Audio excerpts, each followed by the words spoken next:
যেরকম ধরুন আপনি পানের পিক ফেলে দিচ্ছেন, ফক করে রং হলো মা ফ্লাইওভার, পানের পিক ফেলে দিচ্ছেন, এগুলো হচ্ছে যেরকম যতত্রত পেচ্ছাপ করে দিচ্ছেন।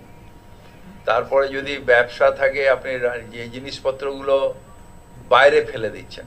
কর্পোরেশনের দায়িত্ব না যে আপনি খাবারের দোকান করবেন, আপনার বাড়ির সামনে, আপনার ঘরের সামনে প্রত্যেকটা খাবার দোকানের সামনে একটা করে বিন দেওয়ান। এটা আপনাকে কিনতে হবে, কিনে আপনার দায়িত্ব সেটা নিয়ে আমার কম্প্যাক্টার পর্যন্ত ফেলে দেওয়া। সুতরাং সেটা যারা করবে না তাদের ফাইন হবে, নিশ্চিতভাবে হবে। আমরা এখন একটা হোর্ডিং লাগাচ্ছি, বাংলায় লাগিয়েছি, এরপরে ইংলিশে লাগাবো আর হিন্দিতে লাগাবো, যে আপনার শহর আপনি পরিষ্কার রাখুন, যত তেত্র থুতু ফেলিবেন না, পিক ফেলিবেন না, শহরকে নোংরা করিবেন না।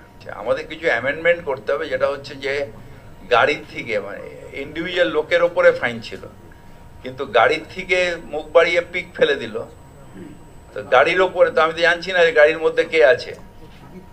রাস্তায় আপনি পেচ্ছাপ করছেন, আপনাকে পেছন দিয়ে পুলিশ ধরলো ঘাপ করে, কিংবা আপনি পিক ফেলছেন সেখানে ধরলো, কিন্তু গাড়ির থেকে কে পিক ফেললো সেটা তো ধরতে পারছে না।